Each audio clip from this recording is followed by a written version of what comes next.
Hello students, मैं Gopal Pandey the brave career institute Arrah आप तमाम स्टूडेंट्स का अपने चैनल पर वेलकम करता हूं। 9वें लेक्चर के साथ मैं आपके सामने उपस्थित हूं।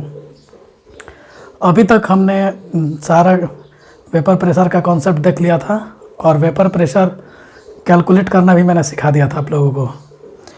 मैंने वेपर प्रेशर बताया था कि वेपर प्रेशर सॉल्वेंट का ज़्यादा होता है और सॉल्यूशन का वेपर प्रेशर कम होता है।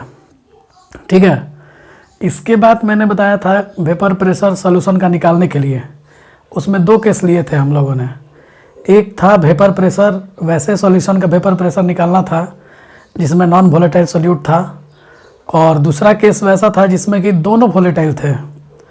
तो पहले केस में मैंने बताया था कि जो भी वेपर बनेगा वो सिर्फ लिक्विड की वजह से बनेगा और सॉलिड की वजह से कोई वेपर नहीं बनेगा, जबकि दूसरे केसेस में मैंने बताया था कि दोनों की वजह से वेपर बनेगा, और दोनों केसेस में मैंने फॉर्मूला बताया था।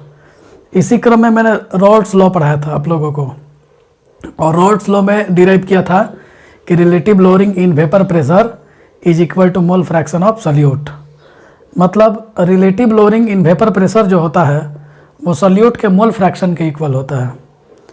तो पिछले क्लास में मैंने जो बताया था कि दो अगर लिक्विड रहेंगे, सॉल्यूट भी लिक्विड और सॉल्वेंट भी लिक्विड, तो वैसे सॉल्यूशन का अगर आप वेपर प्रेशर निकालते हैं तो दोनों की वजह से वेपर बनेगा, और नेट जो वेपर प्रेशर आता है वो दोनों के प्योर फॉर्म के वेपर प्रेशर के बीच में होगा।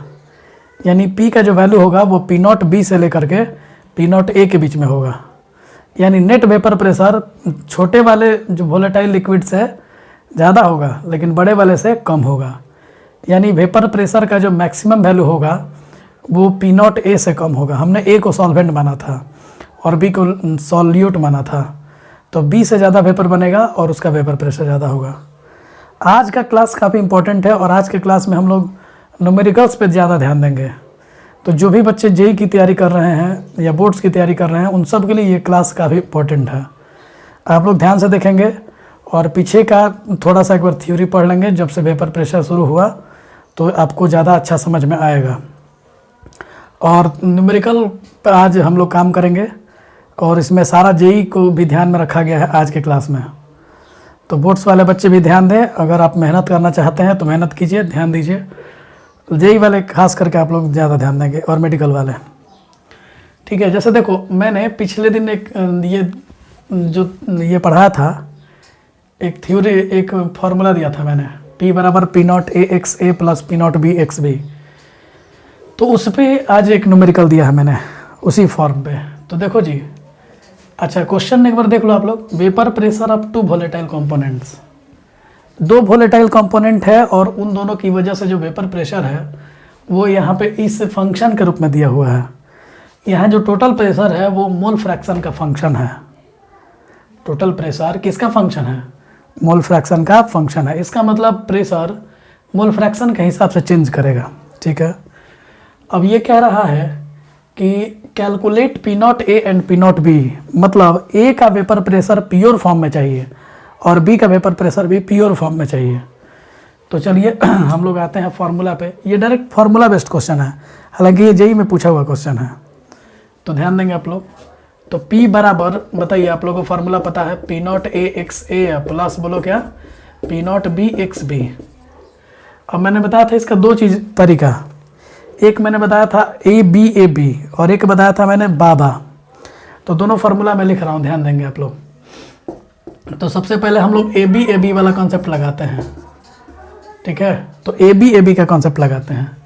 तो ए से लिखेंगे बोलो क्या P not A, plus B से क्या लिखेंगे पी नॉट बी। पहले मैंने बोला था कि प्लस करेंगे और फिर क्या करेंगे माइनस करेंगे। तो P not A plus P not B minus P not A, और लास्ट में जो बी है वो एक्स बी को बताता है। एक ये फार्मूला हो गया, और दूसरा फार्मूला था बाबा वाला, तो वो बाबा वाला भी लगा लीजिए। दूसरा में बाबा था, मतलब बी पहले फिर ए फिर बी फिर ए। तो पहले बी है तो लिखेंगे P not B plus P not A, पहले प्लस फिर minus P not A minus P not B into X A. अब देखो तुम्हारे पास तीन फार्मूला है, ये ओरिजिनल फार्मूला है और इसका ये मॉडिफाइड फॉर्म है। ठीक है, तो हम लोग देख रहे हैं कि ये जो फंक्शन दिया हुआ है इस फंक्शन में एक्स बी है, एक्स ए नहीं है, इसका मतलब हमें ऊपर वाला यूज करना चाहिए। तो अगर आप लिखते हैं p बराबर 5.3 माइनस 2.3 एक्स बी, तो आप इसको इससे रिलेट कीजिए। तो क्या लिखेगा बोलिए, पी नॉट ए और plus P not B minus P not A और इंटू एक्स बी। देखिए रिलेट करना बहुत आसान है, ए लिखा तो बी, फिर ए, फिर बी, और पहले प्लस है तो फिर माइनस है, और लास्ट वाले को एक्स के फॉर्म में लिखना है। तो चलिए अब देखिए यहाँ से आपको रिलेशन समझ में आ रहा होगा कि पी नॉट ए का वैल्यू डायरेक्ट आपको मिल गया। तो P not A is equal to 5.3 और आपको मिला P not B minus P not A equal to minus 2.3, ये मिला है आपको। अब देखिए ज़रा, आपको पी नॉट ए यहाँ से निकाल चुके हैं आप लोग। तो P not B minus 5.3 equal to minus 2.3, तो P not B equal to 5.3 को इधर भेजिए, तो 5.3 माइनस 2.3, तो ये आपका आ गया 3। तो आप इस तरह से देख सकते हो कि पी नॉट ए का वैल्यू भी निकल गया और पी नॉट बी का वैल्यू भी निकल गया। तो एक सिंपल सा क्वेश्चन था, नोट कीजिए इसको।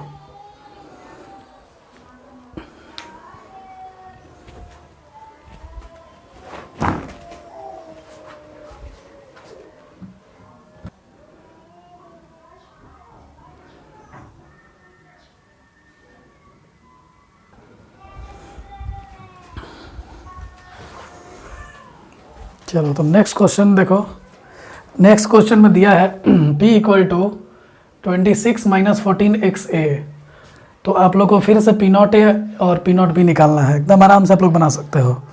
तो आप लोग देखिए, आप पिछला वाला दिमाग लगा सकते हो, एक्स ए दिया है इस बार, तो आप लिख सकते हो क्या बोलो, तो p इक्वल टू बोलो बाबा वाला चाहिए, ए लास्ट में चाहिए ना, तो बाबा, तो पी नॉट बी प्लस बोलो बी ए, तो P not A minus P not B into X A. यहाँ आप लोगों को अगर नहीं समझ में आता है तो बाबा लिख लिया अगर आपको हिंट मिल जाएगा। ए चाहिए लास्ट में, इससे दिमाग लगाओगे कि एक्स ए चाहिए कि एक्स बी चाहिए, ठीक है। तो देखो बाबू, यहाँ से आपको साफ साफ पता चल रहा है कि P not B is equal to 26 है और P not A minus P not B equal to minus 14 है वहाँ से। तो बोलो P not A minus 26 equal to minus 14, तो P not A is equal to कितना हो जाएगा, 26 माइनस 14 इक्वल टू 12। देखो ये तो हो गया, एक सिंपल मेथड हम बता रहे हैं, एक ट्रिक की तरह। तो कैसे आप लोग आसानी से इसको बना सकते थे। और अच्छा मान लो एक्स ए दिया है वहाँ पे, अगर हम मान लें कि एक्स ए का वैल्यू 1 है, अगर एक्स ए का वैल्यू 1 मानेंगे इसका मतलब एक्स बी का वैल्यू 0 होगा। इसका मतलब यह है कि केवल ए प्रेजेंट है और बी अब्सेंट है। और अगर ऐसा हुआ बउआ तो बताओ लोग पी का वैल्यू क्या होगा, पी नॉट ए होगा।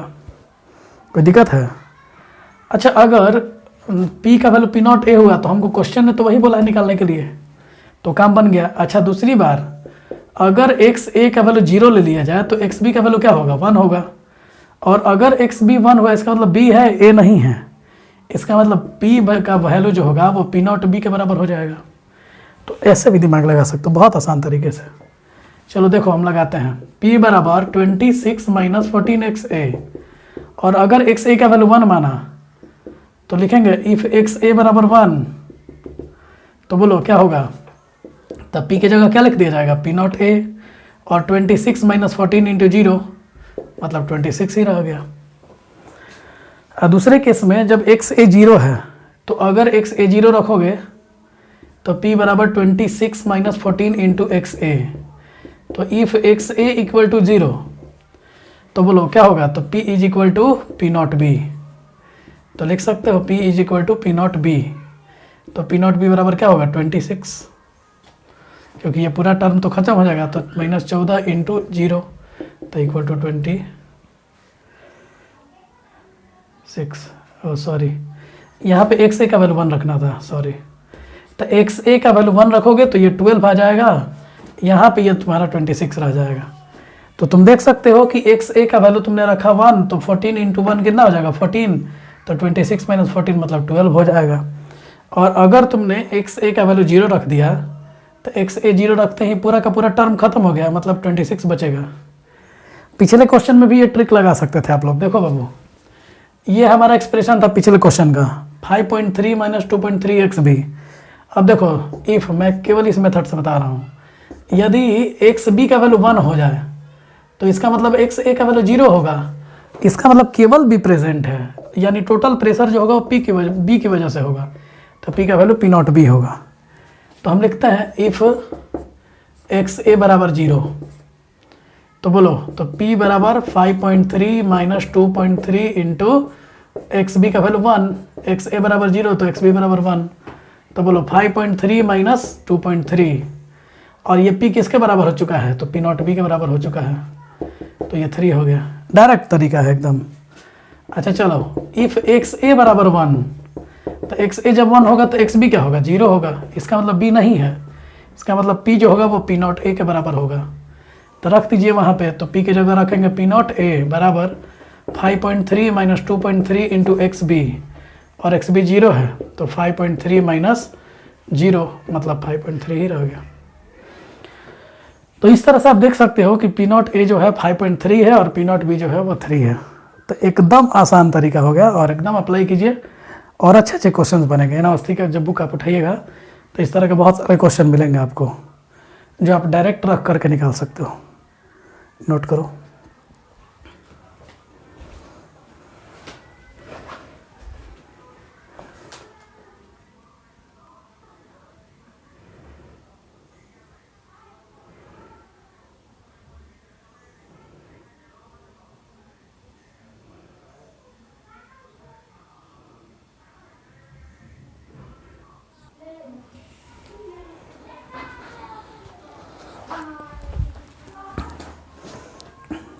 चलो तो एक और न्यूमेरिकल देखो आप लोग। यहाँ पे ए का 1 मोल लिया गया है और बी का 3 मोल लिया गया है, और टोटल प्रेशर जो है 550 वेपर प्रेशर है। अगर 1 मोल बी का और ऐड कर दिया जाता है तो टोटल प्रेशर जो है वो 560 हो जाता है। तो आप लोगों को पी नॉट ए और पी नॉट बी निकालना है, ठीक है। तो चलिए कैसे कीजिएगा, देखिए 1 मोल बी का ऐड किया जाता है। जिन बच्चों को आता है वीडियो पॉज कर करके और अपने से खुद से कोशिश कीजिए, अगर नहीं बनता है तो ही आप देखिए, ठीक है। तो अब बताओ कि ए का कितना मोल रहेगा इसमें, तो ए का तो 1 ही मोल रहेगा, लेकिन बी का कितना मोल रहेगा, तो बी का तो आपका 3 मोल था पहले से, 1 मोल आपने डाल दिया तो कितना मोल हो गया, 4 मोल हो गया। तो एक बार मिक्स करने के पहले आप रॉल्स लॉ लगा लो। तो आप क्या लिखेंगे, according to Raoult's law, according to Raoult's law, Raoult's law बोलो। तो टोटल प्रेशर का वैल्यू क्या होता है, P not A into X A plus बोलो P not B into X B. कोई दिक्कत है, तो इस तरीके से हम लोग करते हैं। तो अब बताइए क्या कीजिएगा, एक्स ए निकालना होगा और एक्स बी निकालना होगा, तो कैसे निकलेगा,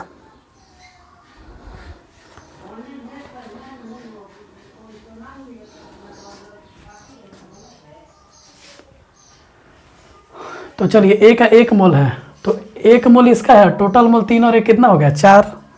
तो यहाँ के हिसाब से आपका एक्स ए जो होगा number of mole of A, लिखते कैसे हैं, एन ए बटा में N A plus N B लिखते हैं क्या। अब देखो जरा, एन ए का वैल्यू आपको पता है यहाँ से 1 है, और एन बी का वैल्यू आपको पता है यहाँ पे 3 है। तो बोलो एन ए का वैल्यू कितना है, तो एन ए का वैल्यू 1 है, अपॉन में 1 प्लस 3, तो बोलो कितना हो गया 1/4।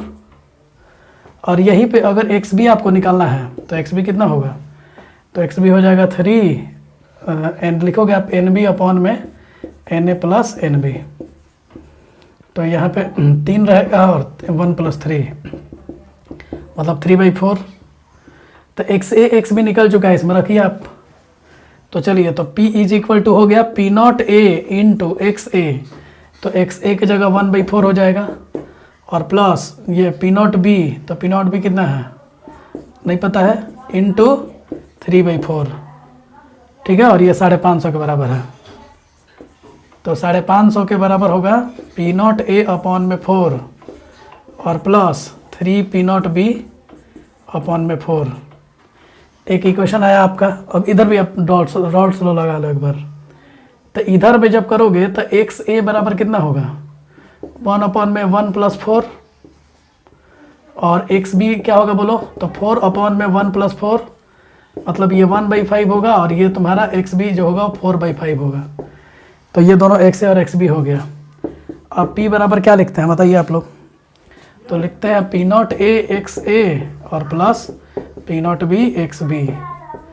तो देखो, तो यहाँ से क्या हुआ, पी का वैल्यू 560 है, तो P not A into X A का वैल्यू कितना 1/5 plus P not B into X B का वैल्यू कितना है 4/5। तो यहाँ से दो इक्वेशन मिल गया आपको, एक इक्वेशन ये रहा और एक इक्वेशन ये रहा। अब किसी दोनों इक्वेशन में से ये इक्वेशन 2 में से इक्वेशन 1 को सब्ट्रैक्ट करो। तो अब सब्ट्रैक्ट करने के पहले क्या करोगे, तुम दोनों को इक्वेट करना चाहोगे, तो चलो सब्ट्रैक्ट करते हैं। तो 560 equal to P not A upon में 5 और plus 4 P not B upon में 5, ठीक है। और यहाँ से क्या हुआ बताओ, तो 550 equal to P not A upon में 4 plus 3 P not B upon में 4। अब दोनों को इक्वेट करना है, तो कैसे करेंगे बताओ। इस इक्वेशन को किससे मल्टीप्लाई करोगे, इस इक्वेशन को बताओ कैसे करोगे। तो इसका एलसीएम 5 है और इसका एलसीएम क्या है 4 है, और दोनों को इक्वेट करना है। तो इसको भी 20 से मल्टीप्लाई कर दो और इसको भी 20 से मल्टीप्लाई कर दो, ठीक है। पहले नोट करो।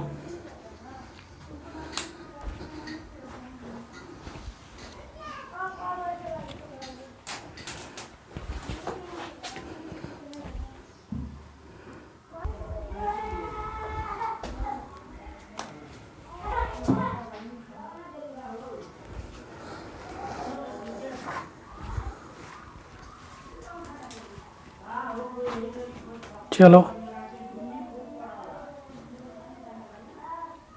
कैसे इसको इक्वेट करोगे बताओ।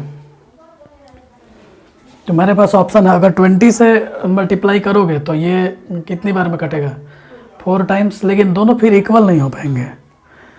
20 से करने से कोई फ़ायदा उतना नहीं होगा। एक काम करते हैं हम लोग, अगर 5/4 से दोनों तरफ मल्टीप्लाई कर दें, इक्वेशन 2 माइनस इक्वेशन 1 हम कर रहे हैं, ये ध्यान रखिएगा आप लोग।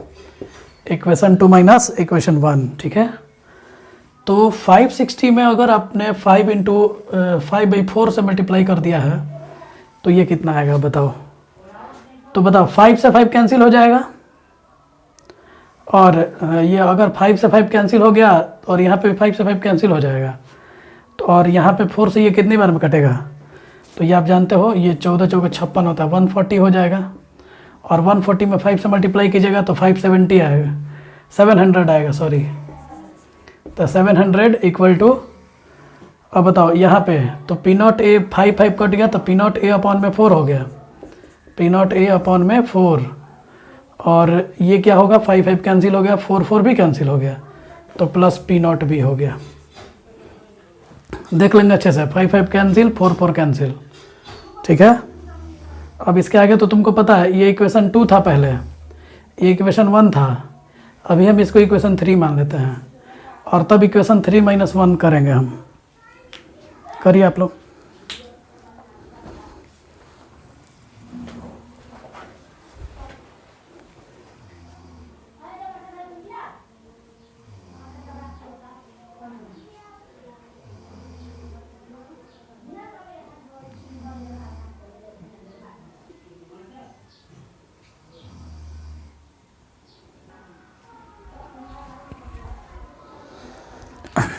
तो इक्वेशन 3 में से इक्वेशन 1 को आप घटाइएगा आप लोग।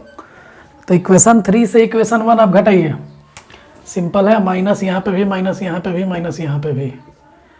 अब बताओ 700 में से 550 घटेगा तो 150 आएगा, और ये तो दोनों सेम हो गया, तो ये दोनों ख़त्म हो जाएगा।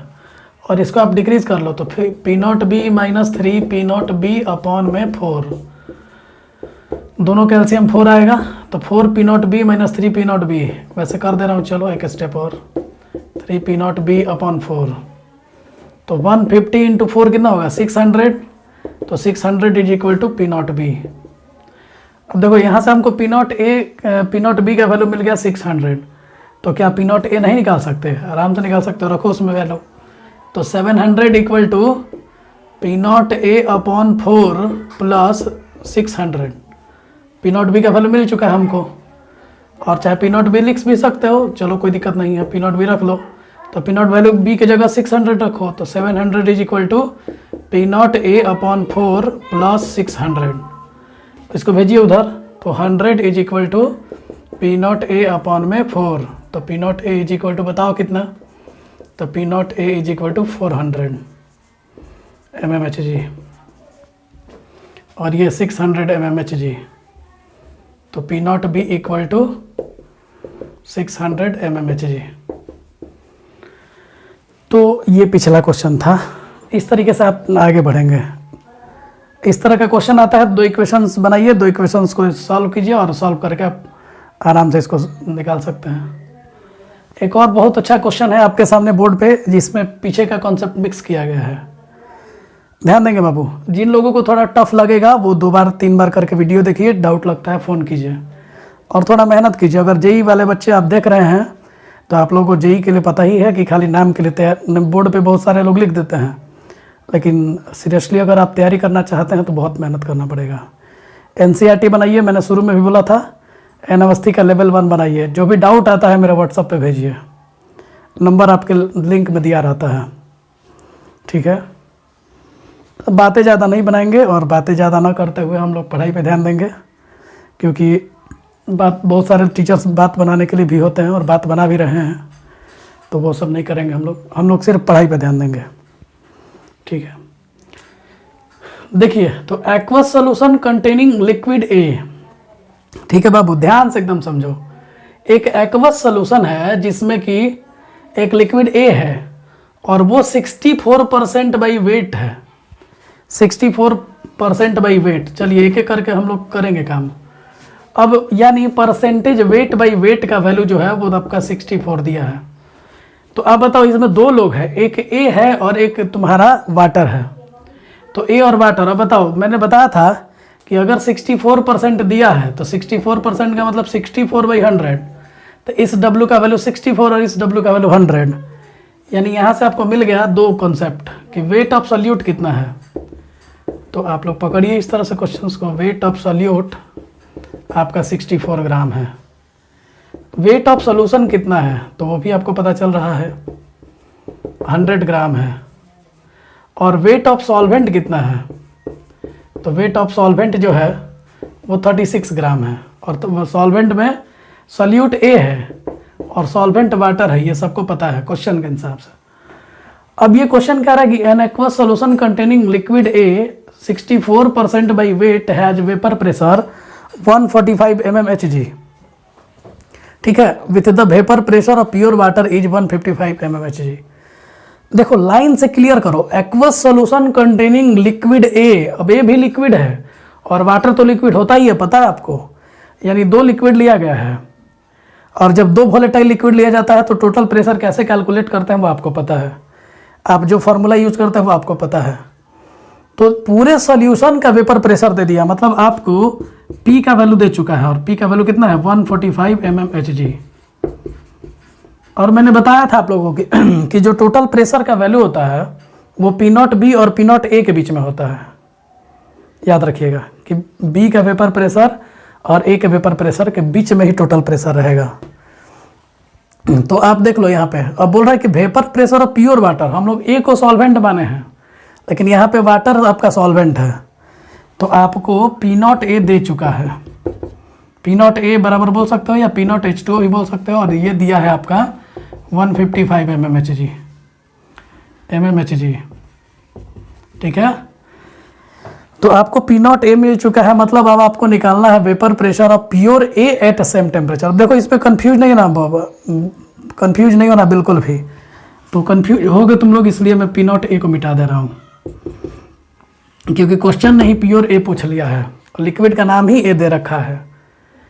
तो बाकी क्वेश्चंस पे ध्यान रखिएगा जिसमें ए बी मेंशन ना हो, वहाँ पे ए को सॉल्वेंट मानिएगा और बी को सॉल्यूट मानिएगा। एक चीज़ कंसेप्ट लेकर के चलिएगा, क्वेश्चंस इजीली बनेंगे, ठीक है। लेकिन यहाँ पे ए खुद ही दे रखा है, तो इसीलिए अब ए आपका सॉल्यूट का काम कर रहा है यहाँ पे। और कैसे सॉल्यूट का काम करेगा वो हम कुछ देर में बताते हैं। तो यहाँ से क्वेश्चन के हिसाब से आपको पी नॉट ए कैलकुलेट करना है, ठीक है। तो अब एक बात बताओ, दोनों का मोल्स निकाल सकते हो क्या? तो number of mole of A given mass upon molar mass, पता है आपको, गिवन मास अपॉन में बोलो क्या, मोलर मास। ए का मोलर मास दिया है क्या, 128 दिया है, 64 ग्राम वेट दिया हुआ है, तो 64 अपॉन 128 मीन्स ये आपका 1/2 मोल हो गया। और जैसे आप एन बी निकालोगे ना, तो 36/18 वाटर का, पता है 36 ग्राम है और मोलर मास 18 होता है, तो ये 2 मोल है। तो आप देख सकते हो कि यहाँ पे ये तुम्हारा सॉल्वेंट का काम कर रहा है। अब देखो जी, यहाँ पे आदत सा हो गया थोड़ा सा, यहाँ पे NB की जगह आप NH2O लिख लेना, NH2O लिख लेना, ठीक है। तो आपको पी नॉट ए कैलकुलेट करना है। अब आपको Na भी मिल गया, NB भी मिल गया। अब वेपर प्रेशर के लिए आपको फार्मूला पता है, देखो जी, तब P इज इक्वल टू क्या लिखते हो, P not A X A plus बोलो क्या, P not B X B. Formula लगाना बस इजी है, अब तो सब कुछ रेडी है। तो बताओ एक्स ए बराबर क्या लिखोगे, ए का मोल अपॉन में ए का मोल प्लस बी का मोल।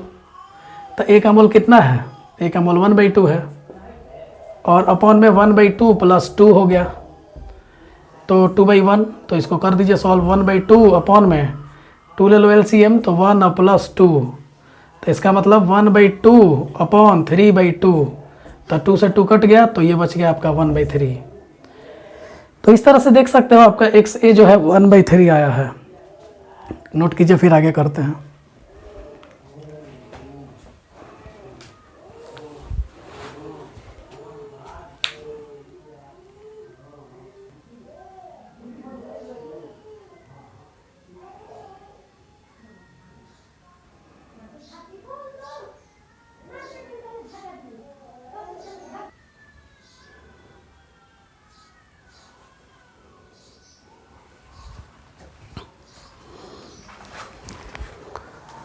चलो, तो एक्स ए का वैल्यू 1/3 था, तो एक्स बी आपको पता है, यहाँ पे एक्स ए और एक्स वाटर दोनों का मिला करके 1 होगा।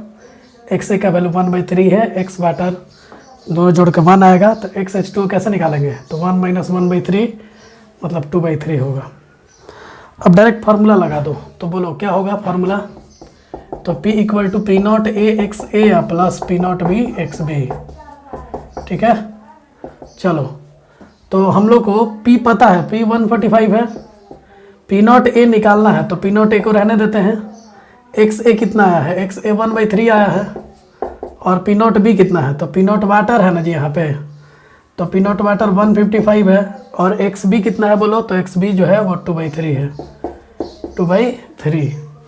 तो कैलकुलेट कीजिए इसको, तो पी नॉट ए अपॉन में 3 इक्वल टू 145 माइनस ये 155 में 2 करो, 300 और 10, तो 310/3। एलसीएम कर लो दोनों का, तो 3 होगा, तो 145 में 3 से करिए, 300 और 45 थी 135, 300 और 45 थी 135, तो 435, 435 माइनस 310, तो ये हो जाएगा आपका 125, 125/3। तो यहाँ से आपको आ गया P not A upon 3 equal to 125 upon में 3, 3 कैंसिल, तो P not A is equal to 125। Note कीजिए।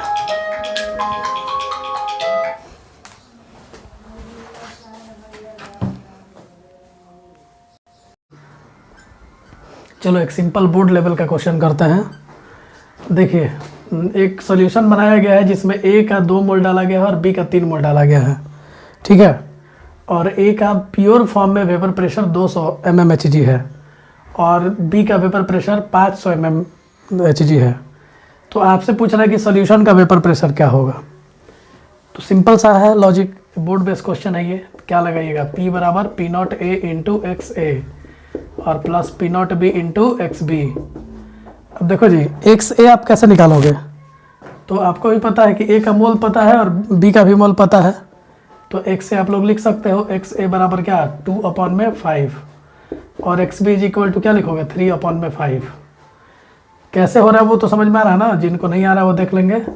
3/3 + 2, और यहाँ पे 2/2 + 3। मोल फ्रैक्शन तो आता है आपको करने, ये हो गया। अब बताइए पी नॉट ए पता है, डायरेक्ट फार्मूला में रखिए। तो पी नॉट ए कितना है 200 इंटू एक्स ए, तो 2/5 प्लस पी नॉट बी कितना है 500 इंटू एक्स बी, तो 3/5। तो ये 100 टाइम्स में कटेगा और ये भी ये 40 बार में कटेगा, तो 80 हो गया। और ये कितना हो गया 300, तो टोटल कितना हो गया 380। तो आप देख सकते हो, अगर ये देखो एक बात और मैं सिखा रहा हूँ तुम्हें, अगर ये 2 मोल है और ये भी 2 ही मोल होता तो फिर इसका तुम एवरेज डायरेक्ट ले लेते, मतलब आंसर 250 आता। बात समझ में आ रहा है? अगर ये 2 मोल होगा, वैसे आप लोग चेक भी कर लीजिएगा, इसका भी 2 मोल और इसका भी 2 मोल, अगर मोल सेम रहेगा तो फिर एवरेज लेते हैं और एवरेज 250 होगा। ये सॉरी 200 और 500 कितना हुआ 700, तो 700 का एवरेज ले लीजिए, तो आपका 350 होगा 350। तो एक ऑब्जेक्टिव के लिए आपको एक सिंपल सा ये हिंट दे रहा हूँ मैं कि अगर मोल ज़्यादा है तो उसके तरफ होगा आंसर आपका। अब जैसे देखिए 2 और 3 मोल है, टोटल ये कितना है 700, तो 700 का आधा कितना है तो 350, तो 350 से ऊपर ही होगा आंसर। तो MCQ में आप इस तरह से आंसर पकड़ सकते हो। नहीं क्लियर हुआ? फिर से चलो फिर से। तो 2 मोल है और 2 मोल होता, 2 मोल और 2 मोल अगर होता तो एवरेज लेते 200 और 500 700, 700 का आधा कितना 350, मतलब आंसर 350 होता यदि ये भी 2 मोल हो जाता। लेकिन अगर ये 2 मोल है और ये 3 मोल है, तो अब देखेंगे कि हम लोग ये मैक्सिमम नंबर ऑफ मोल के तरफ आंसर जाना चाहिए। तो ये कैसे पकड़ेंगे कि इसके तरफ जाए कि इसके तरफ जाए? तो देखो जी, टोटल जो है वो 700 है, 700 का आधा 350 है, तो अगर ये ज़्यादा मोल है तो 350 से ज़्यादा आंसर रहेगा। अगर ये 3 मोल होता और ये 2 मोल होता तो आंसर जो होगा वो उससे कम हो जाता, मतलब 350 से नीचे आता। तो इस तरह से याद रखना कि जो मोल ज़्यादा होगा आंसर तुम्हारा उसके तरफ जाएगा, इसीलिए 350 से ज़्यादा आंसर आया है। तो ऑब्जेक्टिव में आप इस तरह से पकड़ सकते हो। अब इसी क्वेश्चन में आपसे पूछा जा रहा है कि XA का वैल्यू कितना होगा, तो XA का वैल्यू आप कैसे निकाल सकते हो बताओ? तो वो जो एक फार्मूला मैंने दिया है आपको बाबा वाला, वही लगा देते हैं हम लोग, क्योंकि हमसे XA पूछ रहा है तो आप डायरेक्ट बाबा वाला लगाइए। तो P बराबर आप क्या लिखेगा बाबा में BA पहले आप यहाँ लिख लो। तो बोलो B से P नॉट B होगा, प्लस A से P नॉट A होगा, फिर B है तो माइनस P नॉट B होगा, और इंटू XA होगा। अब लगाइए डायरेक्ट। आपको P नॉट B पता है 500 है, और P नॉट A पता है, P नॉट A भी पता है 200 है, माइनस P नॉट B पता है 500 है, और इंटू XA तो आपको कैलकुलेट करना है, और इसका वैल्यू आप 380 निकाल चुके हो।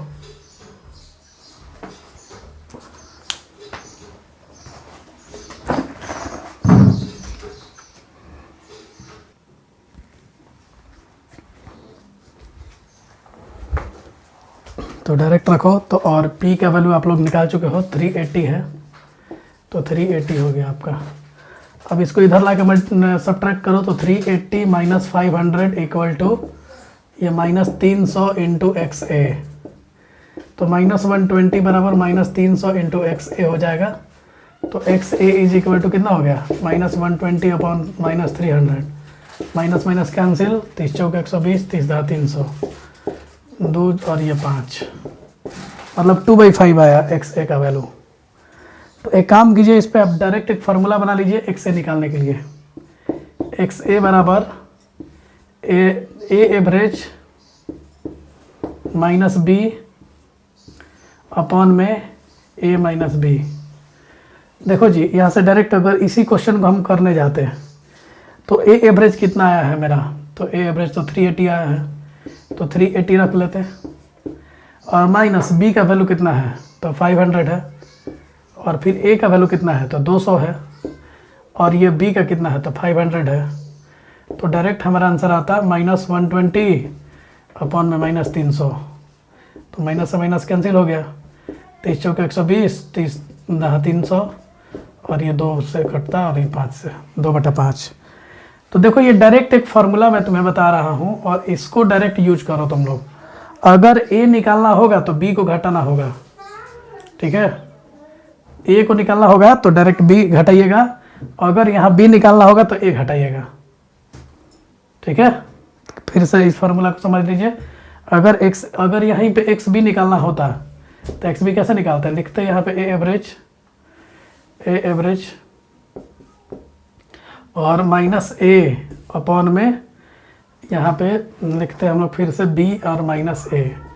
तो जिसको भी निकालना होगा ना उसमें से दूसरे को घटाना होगा। एक्स ए है तो बी घटाया और बी है तो ए घटाया, ये डायरेक्ट लगाओगे और एक्स ए एक्स बी निकलेगा। नोट करो।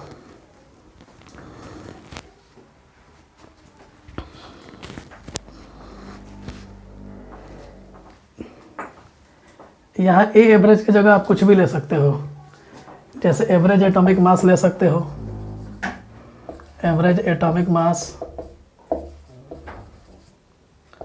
एवरेज मॉलिक्यूलर मास ले सकते हो, एवरेज मॉलिक्यूलर मास, डेंसिटी ले सकते हो, डेंसिटी के अलावा मोलारिटी ले सकते हो, नॉर्मलिटी ले सकते हो। तो ये सब ध्यान देना और ये डायरेक्ट रख करके आप निकाल सकते हो। ठीक है, नोट कर लीजिए। और वेपर प्रेशर मेन तो अभी हम लोग जो देख रहे हैं वो है वेपर प्रेशर। तो ये सारा चीज़ आप आसानी से कैलकुलेट कर सकते हो। ठीक है, इस फॉर्मूले में ए एवरेज की जगह आप ये 6 चीज़ को रख सकते हो। तो क्वेश्चन आसान बनेगा, मैं अभी दे रहा हूँ इस पे क्वेश्चन, नोट कीजिए पहले।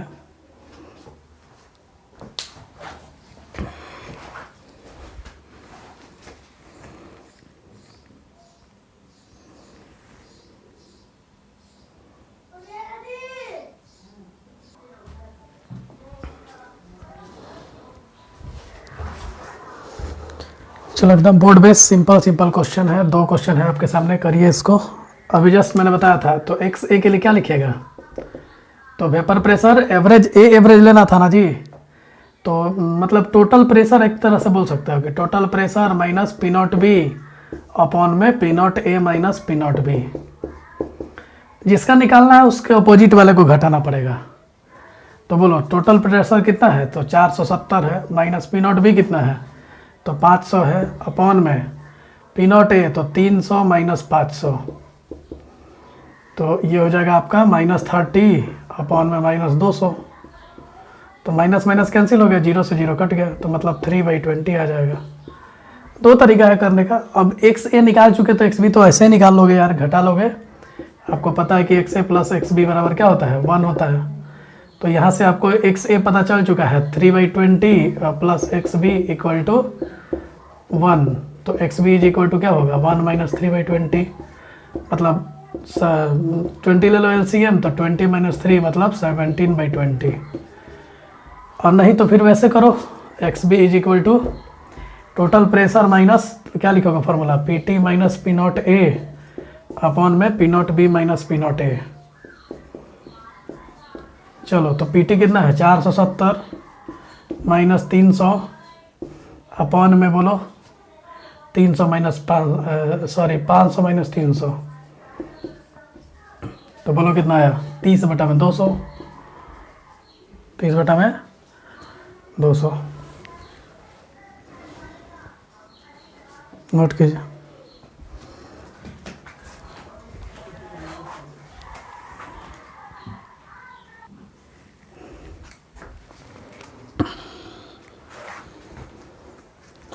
तो बोलो क्या होगा, तो ये 470 में से 300 घटा तो बोलो 170 अपॉन में 200, तो 0 से 0 क्या हो गया, कैंसिल, तो बच गया 17/20। तो देख चुके हो यहाँ पे आ चुका है। ये सब बेसिक्स क्वेश्चन है। यहाँ पे भी फिर से हम वही काम करोगे। एक्स ए इक्वल टू पूछ रहा है, क्या लिखेगा formula, P T minus P not B upon बोलो P not A minus P not B. A पूछे तो बी घटाओ और बी पूछे तो ए घटाओ। तो पी टी कितना है 360 और minus P not be 400 upon में 300 माइनस 400। बहुत इजीली बनेगा। तो मतलब -40 हो गया और यहाँ पे -100 हो गया, तो माइनस माइनस कट गया तो 0 से 0 कट गया, तो 2/5। तो ये तुम्हारा 2/5 आ गया। अब दोनों तरीका है, ये भी तरीका है कि X A plus X B करके 1 कर लो। तो वैसे करोगे तो X A plus X B बराबर 1, तो बोलो 2/5 plus X B equal to 1, तो X B is equal to 1 minus 2/5, तो 3/5 हो जाएगा। एलसीएम कर लेना, 5 माइनस 2। और दूसरा तरीका ये है कि आप एक्स बी लिखो, तो एक्स बी लिखोगे तो क्या लिखोगे, P T minus P not A upon में P not A minus P not B. तो यहाँ पलटना पड़ेगा, P not B minus P not A करना पड़ेगा। जिसको निकालना है अपोजिट वाले को घटा लो। तो ये हो गया तुम्हारा पी टी 360 माइनस 300 अपॉन में बोलो पी नॉट बी, तो 400 माइनस 300, तो ये कितना हो गया, ये 60 हो गया और नीचे में हो गया 100, तो 0 से 0 कैंसिल, तो ये तुम्हारा आ गया 3/5। तुम लोग देख सकते हो कि यहाँ पे भी 3/5 आया है।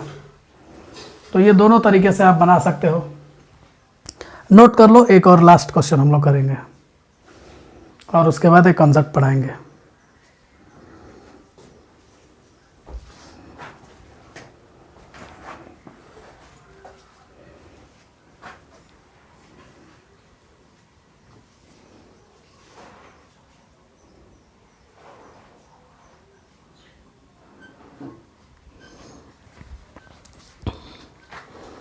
चलिए, तो नेक्स्ट क्वेश्चन आप लोग देखिए और कोशिश कीजिए बनाने का। Vapour pressure of 2 volatile liquids A and B is 300 mmHg and 500 mmHg। 2 volatile liquids का वेपर प्रेशर जो है वो 300 mmHg है और 500 mmHg है। Molar mass of A and B is 50 and 200। अब देखो A और B का वेपर प्रेशर तो दिया हुआ है 300 mmHg और 500 mmHg। कह रहे हैं कि molar mass of A and B 50 and 200, molar mass भी दिया हुआ है। तो वेपर प्रेशर ऑफ सॉल्यूशन निकालना है। पहली बार equal moles of A and B और दूसरा equal mass of A and B. Equal moles में तो फिर कुछ करना ही नहीं है। देखो जरा, मैं प्रूफ भी कर देता हूँ। पहले मैंने बोला था कि अगर मोल्स इक्वल होंगे तो दोनों का एवरेज ले लेंगे। मास एवरेज पे हम नहीं बोल रहे हैं, लेकिन अगर मोल्स अगर सेम हुआ तो आप सीधे आंसर एवरेज बोलो दोनों का। तो 50 और 200 ये तो मोलर मास है, सॉरी 500 और 300 800 mm है, तो इसका ये आधा हो जाएगा, मतलब 400 आएगा। चलिए चेक करते हैं। तो P बराबर क्या लिखते हैं आप लोग, P not A into X A plus P not B into X B, यही ना करते हो जी। अब मान लो कि number of moles of A बराबर 1 है और नंबर ऑफ मोल्स बराबर बी बराबर भी 1 ही है। दोनों का मोल सेम है तो मान लेते हैं कि 1 मोल है, कोई दिक्कत नहीं है। तो अगर Na 1 है Nb 1 है तो Xa भी होगा 1/2 और Xb भी होगा 1/2। सबको समझ में आ रहा है ना, क्योंकि दोनों का मोल क्या करते हैं, जोड़ देते हैं। इसका निकालना होगा तो 1 अपॉन में 1 + 1 और इसका भी निकालना होगा तो 1 अपॉन 1 + 1 कर लेंगे ऐसे। अब बोलो पी नॉट ए तो कितना लेंगे, 300 इंटू XA, तो XA की जगह 1/2 प्लस दूसरा है 500 और इसका भी 1/2, तो ये 250 हो गया और ये 150 हो गया। मतलब देखो ये सीधे सीधे जोड़ने पे 400 mmHg आ गया। तो मैंने पहले भी बोला था बाबू, अब याद रखिएगा इस बात को कि जब भी इक्वल मोल्स आपको देगा और आपको वेपर प्रेशर कैलकुलेट करना होगा तो आप आराम से कर लेंगे, एवरेज निकाल लीजिएगा। दूसरा क्वेश्चन कह रहा है equal mass of A and B, ये पहला आपका हो गया डिस्कशन। अगर दूसरे का आपको करना है तो इक्वल मास, जरा समझिए सब लोग। अगर इक्वल मास बोल रहा है तो मान लिया कि let mass of A and B बराबर W ग्राम। मान लिया W ग्राम दोनों का है, मोलर मास दिया हुआ है, तो number of mole of A बराबर बोलो क्या होता है, गिवन मास अपॉन में मोलर मास होता है क्या, बिल्कुल होता है। तो गिवन मास बाबू कितना है बोलो, W है, और मोलर मास कितना है बोलो 50 एंड 200, तो W/50 हो गया Na। और इसी तरह से Nb भी कर सकते हो, तो Nb का भी वेट तो W ही है ना, और इसका मोलर मास 200 है। अब Na Nb निकल चुका है तो आप Xa X भी निकाल लीजिए। तो Xa बराबर क्या लिखिएगा बोलिए, Na अपॉन में Na प्लस Nb। देखो जी बहुत बार ये किए हुए हैं, थोड़ा सा दिमाग तो लगा सकते हो। तो W/50 अपॉन में W/50 plus W/50, sorry W/50 plus W/200 x से निकाल रहे हैं। तो W/50 रख दिया यहाँ पे, और दोनों का एलसीएम 200 होगा, 4 से तो 4W आ गया, और यहाँ से 1 बार में तो ये W आएगा। तो टोटल W/50 अपॉन में 5W और अपॉन में 200 करिए, पहला गुना चौथा और दूसरा गुना तीसरा। तो W गुना 200 अपॉन में 50 इंटू 5W। तो देखो W से W कैंसिल हो गया, 50 चौके 200, तो ये 4/5 आया। अब आपको पता है कि XA प्लस XB बराबर 1 होता है। चलो, तो XA पता है 4/5 प्लस XB इक्वल टू 1, तो XB बराबर 1 माइनस 4/5। तो बोलो दोनों का एलसीएम 5 हो जाएगा, तो 5 माइनस 4 मतलब 1/5। तो देखो एक का 1/5 आ गया, मतलब XB जो तुम्हारा आया वो 1/5 और एक से 4/5। अब दोनों का निकल चुका है, अब आराम से फॉर्मूला पर रख दीजिए। तो P बराबर फिर से क्या लिखा है, P0A XA और प्लस बोलो क्या P0B इंटू XB। बोलो P0A कितना है, तो P0A है तुम्हारा 300 और इंटू XA कितना है, तो XA है तुम्हारा बोलो कितना 4/5 और प्लस P0B कितना है, तो P0B 500 और इंटू XB कितना है, XB 1/5 है। तो ये 100 बार में कटेगा और ये 5 ये 60 बार में, तो 60 चौके 240 और ये तुम्हारा 100 हो गया। तो ये आंसर आ गया 340।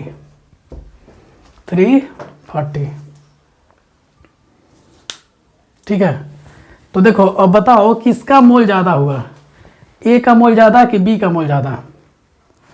दिमाग लगाइए, मान लीजिए कि 1 W का वैल्यू 1 मान लो कुछ देर के लिए, तो 1/50 बड़ा कि 1/200 बड़ा। सिंपल सा लॉजिक है भाई, ये बड़ा होगा, तो जो बड़ा होगा ना उसके करीब आंसर जाएगा। एक और ट्रिक मैं तुम लोग को बता दे रहा हूँ कि अगर ये देखना है, मोल्स देखना है, अगर मोल्स इक्वल है तब तो एवरेज ले लो, अगर मोल्स अलग अलग है तो जो मोल ज़्यादा होगा आंसर उसके करीब होगा। तब देखो जरा, यहाँ पे 300 और 500 था, तो 300-500 का एवरेज कितना 400, यानी आंसर जो होता वो 300 से 400 के बीच में ही रहता। अब वही अगर तुम्हारा B ज़्यादा होता तो 400 से 500 के बीच में आंसर चला जाता। तो जिसका मोल ज़्यादा होगा आंसर उसके करीब रहेगा। ये ट्रिक की तरह लिख लीजिए कॉपी में कहीं भी कि अगर अनइक्वल मोल्स है तो आंसर हमेशा एवरेज से कम या एवरेज से ज़्यादा, जिसका मोल ज़्यादा उसके करीब।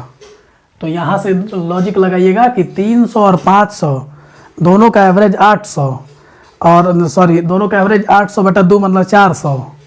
तो आंसर जो होगा वो 300 के करीब कि 500 के करीब, ये डिसाइड करेगा मोल्स।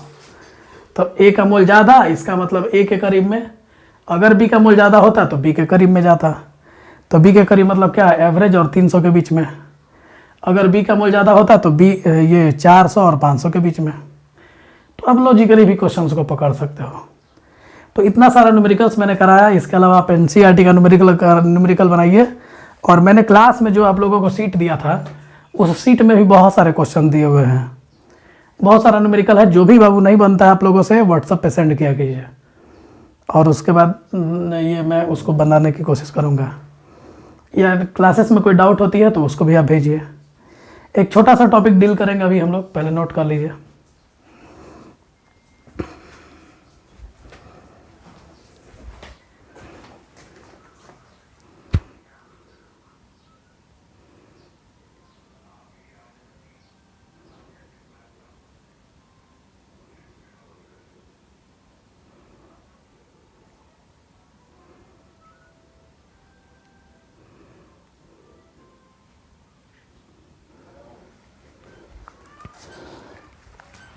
तो नेक्स्ट हेडिंग दीजिए आप लोग, determination of mole fraction in vapour phase. अब हम लोग मोल फ्रैक्शन निकालने जा रहे हैं वेपर फेज में। मतलब अभी तक आप लोगों ने मोल फ्रैक्शन सुना था केवल लिक्विड लिक्विड फेज में, और अब हम निकालने जा रहे हैं उसको वेपर फेज में। मतलब कहने का ये हुआ बाबू, ध्यान दीजिए आप लोग, कि जैसे मान लो आपका एक क्लोज कंटेनर है, क्लोज कंटेनर में आपने लिक्विड ले लिया। अब लिक्विड लेने के बाद जैसे ही आप ये लिक्विड लेते हो तो वो वेपराइज होने लगता है। तो देखो जैसे कि मान लो कि यहाँ पे ए है, यहाँ पे बी है, यहाँ पे ए है, बी है। हम लोग ये मान करके चलते हैं कि एक ज़्यादा वोलेटाइल है और एक कम वोलेटाइल है। तो चलो ये ए है और ये तुम्हारा बी है, ये ए है, ये बी है, ये ए है और ये भी क्या है, बी है। ये ए है, बी है, ए है, ये भी बी है और ये भी ए है। तो अब ज़रा समझिए, तो इसके वेपर भी तो बनेंगे। थोड़ा सा बड़ा वेपर कर देता हूँ, बड़ा वेपर ए वाला मान लेते हैं, आपको डिस्टिंग्विश करने में आसान रहेगा। और छोटा छोटा वेपर जो होगा वो बी का वेपर मान लो, फिर बड़ा बड़ा वेपर मान लो ए का। ऐसे रहेगा नहीं, मतलब इन जनरल मैं बना दे रहा हूँ, ठीक है। तो इस तरीके से मान लो कि ए और बी दोनों के वेपर बन रहे हैं, ठीक है ना जी। ये भी वेपर फॉर्म में जा रहा है, ये भी वेपर फॉर्म में जा रहा है, ये भी जा रहा है, सारे लोग वेपर फॉर्म में जा रहे हैं। और जब ये वेपर बन जा रहे हैं तो नीचे से लिक्विड फिर से टॉप सरफेस पे आ जाता है और वो भी वेपराइज हो जाता है। तो यहाँ पे हम मान लिए हैं कि A is more volatile than B, A is more volatile than B, ठीक है, ये हमने मान लिया। चलो अब ए के चलते वेपर प्रेशर कितना बनेगा, तो पी ए बनेगा, और बी के चलते कितना बनेगा, तो पी बी बनेगा। अब एक बात बताओ, यहाँ पे एक्स ए को क्या बोलोगे आप, तो मोल फ्रैक्शन ऑफ ए, किसका मोल फ्रैक्शन, तो मोल fraction of A in liquid phase. अब दोनों फेज की बात हो रही है ना, तो दोनों बातों को दिमाग में थोड़ा रखना होगा। इसी तरीके से एक्स बी क्या होगा, तो मोल fraction of A in mole fraction of be in liquid phase. और दो नया टर्म हम लाते हैं, एक वाई ए मान लेते हैं और एक वाई बी मान लेते हैं। तो चलो वाई ए भी मोल फ्रैक्शन है किसका, ए का, इन किस फेज में, लिक्विड फेज। ये लिक्विड फेज तो हो ही गया, vapour phase, in vapour phase. और वाई बी जो होगा वो मोल fraction of be in vapour phase. तो ए का मोल फ्रैक्शन लिक्विड फेज में एक्स ए है और वाई ए क्या है, वेपर फेज में है मोल फ्रैक्शन। एक्स बी क्या है, मोल फ्रैक्शन बी का लिक्विड फेज में है, और वाई बी क्या है बोलो, मोल फ्रैक्शन बी का वेपर फेज में है, ठीक है। तो इस तरीके से आप ये देख पा रहे हो। अब हम चाहते हैं कि इन लोगों में रिलेशंस क्या आएगा, मतलब वेपर फेज का मोल फ्रैक्शन हम कैसे निकाल सकते हैं, वाई ए और वाई बी कैलकुलेट करना है। तो आप लोग थोड़ा देर दिमाग लगाओ, क्या क्या कर सकते हो, सोचो।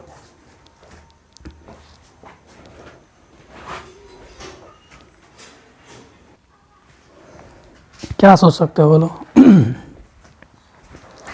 तो आप बोलोगे बस कि एक्स ए और एक्स बी जोड़ करके कितना होगा, x A plus X B जोड़ करके आपका 1 आएगा, और Y A plus Y B भी जोड़ करके क्या आएगा, 1 आएगा। इतना इन्फॉर्मेशन आपके पास है कि मोल फ्रैक्शन लिक्विड फेज में भी जोड़ेंगे तो 1 आएगा और वेपर फेज में भी जोड़ेंगे तो 1 आएगा। अब एक बात बताओ, अकॉर्डिंग टू रॉल्स लॉ क्या होता है, रॉल्स के हिसाब से अगर 2 लिक्विड लिया गया है तो टोटल प्रेशर क्या होता है, Raoult's law, total pressure equal to, बोलो क्या होता है, तो P not A into X A plus P not B into X B होता है। कोई दिक्कत है। और इसी तरीके से आप ये समझ लो कि जब डॉल्टन्स लॉ में जाओगे, क्योंकि वेपर और गैस दोनों सेम चीज़ है, दोनों के लिए हम लोग जानते हैं कि डॉल्टन्स लॉ पार्शियल प्रेशर चलता है। तो इधर में याद रखना कि वाई ए और वाई बी है, ए का वेपर प्रेशर, ए का मोल फ्रैक्शन वाई ए और बी का मोल फ्रैक्शन वाई बी, ठीक है, नीचे सारा लिखा हुआ है देख लेना। और यहाँ पे है एक्स ए और एक्स बी। तो अकॉर्डिंग टू डॉल्टन्स लॉ क्या होता है बताओ बाबू, अकॉर्डिंग टू डॉल्टन्स लॉ होता है पार्शियल प्रेशर बराबर mole fraction into total pressure, partial pressure equal to mole fraction into total pressure, mole fraction into total pressure, यही ना होता है जी। चलो अब एक बात बताओ, पार्शियल प्रेशर को हम लोग किससे डिनोट करते हैं? पीए से डिनोट करते हैं। मोल फ्रैक्शन को किससे कर रहे हैं? वाईए से। और इनटू टोटल प्रेशर को पी से रहने देते हैं। इसी तरीके से पीबी के लिए भी क्या लिख सकते हैं? तो पीबी बराबर हम लोग क्या लिख सकते हैं बोलो? तो वाई भी इंटू पी लिख सकते हैं। ठीक है, अब आपको पता है कि पी ए का वैल्यू रॉड्स लॉ के लिए क्या लिखते हैं? तो रॉड्स लॉ में पी ए का वैल्यू जो होता है वो P not A into X A होता है, और पी बी का वैल्यू जो होता है वो क्या होता है? तो पी बी का वैल्यू होता है P not B into X B. और अब यहाँ से आप टोटल प्रेशर निकाल लो, तो टोटल प्रेशर पी टी बराबर P A plus P B लिखते हैं। और P A plus P B किसके बराबर आता है? तो यहाँ से है P not A into X A और plus P not B into X B. ठीक है, तो पहले नोट करो, फिर इसके बाद आगे बताते हैं।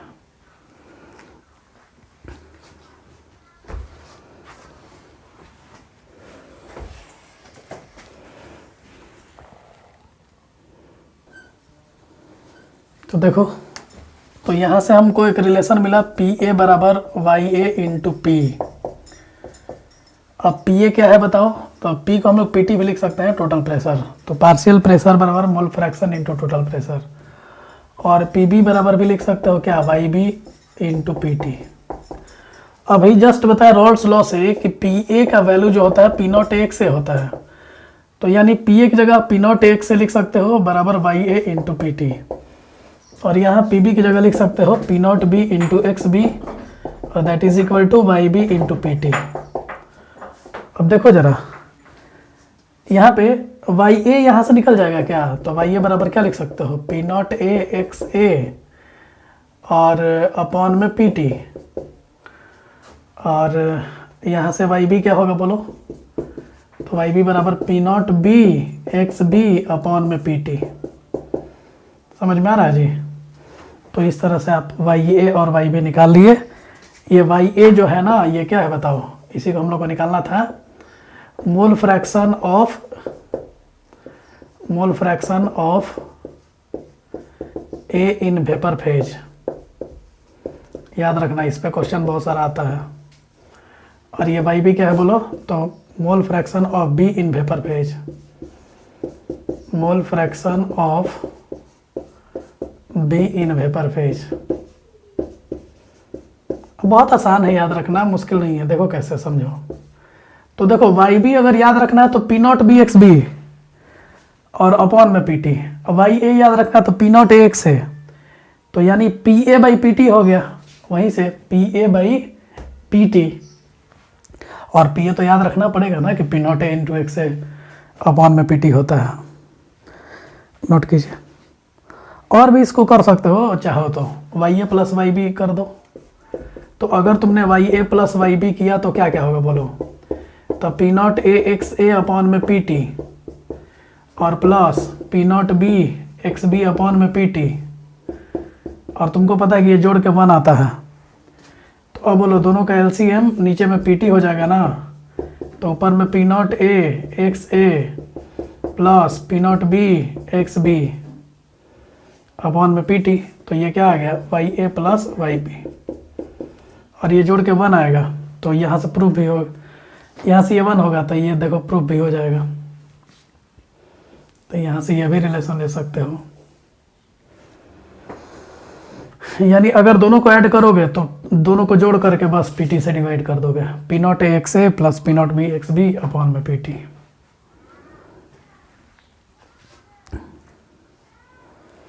अच्छा, एक्स ए एक्स बी भी निकाल सकते हो क्या? अगर मान लो तुमको हम यहाँ से बोलते कि एक्स ए का वैल्यू क्या होगा, तो एक्स ए बराबर क्या लिखते हैं? Y A into P T, Y A into P T upon में पी नॉट ए। और एक्स बी बराबर क्या लिखते हैं बोलो? तो Y B into P T upon में पी नॉट बी। यहाँ से देख भी सकते हो, इन दोनों को ले जाकर के इसको डिवाइड कर देना। अब तुमको पता है कि X A plus x P बराबर 1 भी होता है, तो बोलो इसको लेके चलेंगे तो Y A into P T और अपॉन में P not A plus Y B into P T upon में पी नॉट बी बराबर 1। तो पी टी तो कॉमन हो गया ना जी, तो पी टी को उधर भेज दो, तो पी टी कॉमन कर लिया अगर, तो वाई ए अपॉन में P not A plus Y B upon में P not B equal to 1। यानी फाइनल हमारा रिलेशन आया Y A upon P not A plus Y B upon P not B equal to 1 upon P, और ये P जो है वो total pressure है। यानी आप बोल सकते हो कि ए का मोल फ्रैक्शन वेपर फेज में अपॉन में उसका ये प्योर फॉर्म में vapour pressure, Y B upon P not B, तो बी का मोल फ्रैक्शन अपॉन में बी का प्योर फॉर्म में वेपर प्रेशर, और ये दोनों का एडिशन जो है 1/p के इक्वल आता है। तो जो करना चाहो तीनों चीज़ तुम्हारे पास है, तीनों का यूज करके अपना न्यूमेरिकल बना सकते हो, नोट कर लो।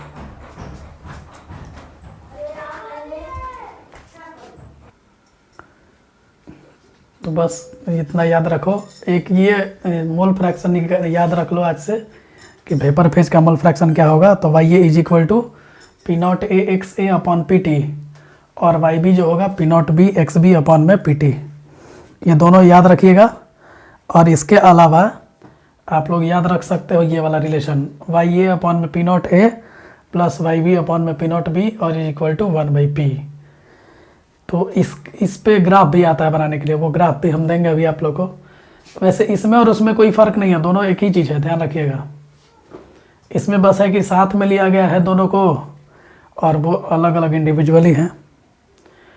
एक कॉन्सेप्ट है फ्रैक्शनल डिस्टिलेशन, आप लोग को जानना बिल्कुल ज़रूरी है कि अगर दो लिक्विड को एक साथ लिया गया, मान लीजिए आपने दो लिक्विड मिक्स किए और आपको मन कर दिया कि नहीं हमको इन दोनों लिक्विड को अलग अलग करना है, सेपरेट करना है, तो अगर आप दो लिक्विड के मिक्सचर को सेपरेट करना चाहते हैं तो उसके लिए जो प्रोसेस आप यूज करेंगे वो प्रोसेस है फ्रैक्शनल डिस्टिलेशन। तो याद रखना आज के बाद कि दो लिक्विड को अगर आप अलग अलग करना चाहते हो, सेपरेट करना चाहते हो, तो आपको कौन सा मेथड यूज करना पड़ेगा? तो आपको फ्रैक्शनल डिस्टिलेशन यूज करना पड़ेगा। क्या बोलेंगे बोलो फिर से, fractional distillation, very very important. और ये आएगा अगले चैप्टर, मतलब मेटलर्जी एक चैप्टर है उसमें भी आएगा, डिटेल से पढ़ाएंगे। तो अभी बस आप जैसे मान लो कि ये पानी है और आपने अल्कोहल उसमें डाल दिया, तो पानी का बॉइलिंग पॉइंट कुछ और होगा और अल्कोहल का बॉइलिंग पॉइंट कुछ और होगा। तो जैसे कि मान लो एक का 100 है और एक का 110 है, तो जो 100 डिग्री वाला है पहले जैसे ही टेम्परेचर 100 पे पहुंचा वो वेपराइज हो जाएगा, तो बचेगा कौन सा? तो 110 डिग्री वाला।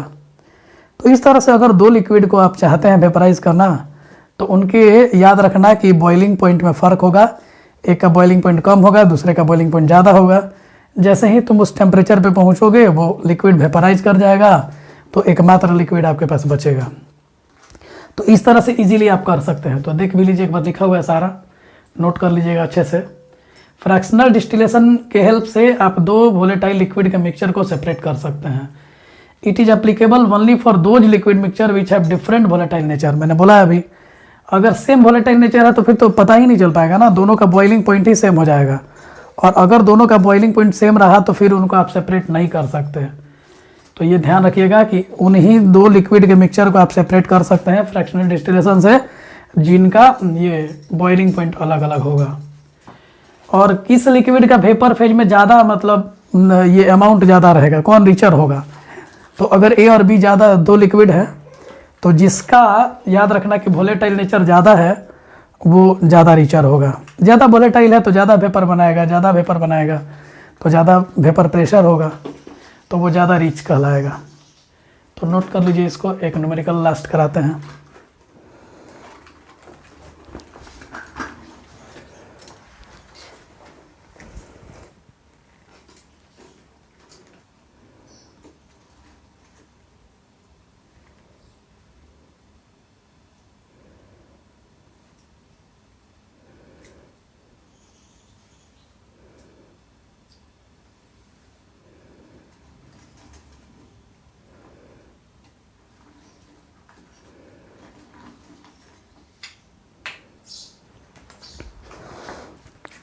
चलो, एक क्वेश्चन है और दो ग्राफ है, इसको आप लोग करिए एक बार। तो ये क्वेश्चन है, देखो पी नॉट ए दिया है, पी नॉट बी दिया है, एन ए दिया है, एन बी दिया है। तो आपको मोल फ्रैक्शन निकालना है ए और बी का वेपर फेज में। तो अभी जस्ट मैंने बताया था आपको पहले तो आप एक्स ए निकाल लो। तो एक्स ए बराबर क्या लिखोगे, 3, एक्स ए बराबर 2/2 + 3 मतलब 2/5, और एक्स भी क्या लिखोगे 3/3 + 2 मतलब 3/5। अब वाई ए बराबर मैंने अभी जस्ट फार्मूला बताया है P0 A X A upon में PT, और वाई बी। तो अब ये बताओ कि PT कैसे निकालोगे। तो PT के लिए सिंपल फार्मूला पता है आपको, P0 A X A plus P0 B X B. P0 A पता है 100, एक्स ए पता है 2/5, ये 150 इंटू 3/5, ये 30 से कट गया और ये 20 से कट गया, तो 40 और 90 ये मिला करके 130 हो गया। तो चलो अब वाई ए निकाल लो। तो वाई ए आपको P0 A एक्स ए पता चल गया है जी। P0 A एक्स ए देखो यहाँ से, ये 20 दूनी 40 आया है, कर लोगे लोग ना, देख लेना यहाँ पे। तो P0 A एक्स ए यही सब ले लेते हैं सीधा, और नहीं तो करना है तो वैसे करो। P0 A 100 है, एक्स ए 2/5 है, और PT 130 है। तो ये 20 दूनी 40, 40/130, तो ये 40/130 आ गया। तो 0 0 कैंसिल, तो 4/13। एक ऑप्शन है कि 1 में से घटा लो, और नहीं तो मन है तो फार्मूला लगाओ। तो वाई बी बराबर बोलो P0 B into X B upon में PT।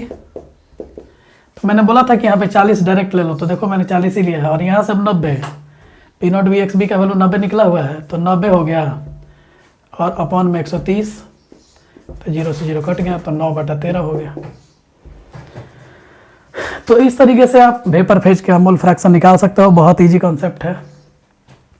वेपर प्रेशर और एक्स ए में ग्राफ याद है, पहले बताए हुए हैं। यहाँ से कुछ ग्राफ इस तरह जाता था, ये वैल्यू P0 A होता था, और ये वैल्यू P0 B होता था, और ये दोनों के बीच में P टोटल होता था। PT बराबर याद होगा P0 A X A plus P0 B X B. मैंने बोला था कि मैक्सिमम वैल्यू P0 A और minimum value P0 A maximum, P0 B minimum, और P0 A एक्स ए का ग्राफ वो यहाँ से यहाँ जाता था, और P0 B एक्स बी का ग्राफ यहाँ से यहाँ तक जाता था। ज़रा पीछे पलट कर रिवीजन कर लेना सब लोग। तो ये तुम्हारा PB का वैल्यू हो गया, और ये तुम्हारा PA का वैल्यू हो गया, और दोनों के बीच में P टोटल का ये हुआ। अभी हमको वेपर फेज में यही काम करना है। तो वेपर फेज में क्या लिए थे relation, Y A upon P0 A plus Y B upon P0 B और इक्वल टू 1। तो बताओ एक बात कि अगर वाई ए 1 होगा तो वाई बी 0 होगा। तो देख लो जल्दी से, वाई ए 1 तो वाई बी 0, और वाई बी 1 तो वाई ए 0। इसी दिमाग पे बना लीजिए अच्छे से जल्दी से। तो देखिए ज़रा, अगर वाई ए 1 है तो वाई बी 0 है, और वाई बी 0 है तो ये पूरा टर्म खत्म ना। तो यहाँ से क्या मिला आपको, Y A upon P0 A और बराबर 1, ठीक है, 1/P होता है, 1/P। तो देख सकते हो वेपर प्रेशर को P मान सकते हो, और वाई ए यहाँ पे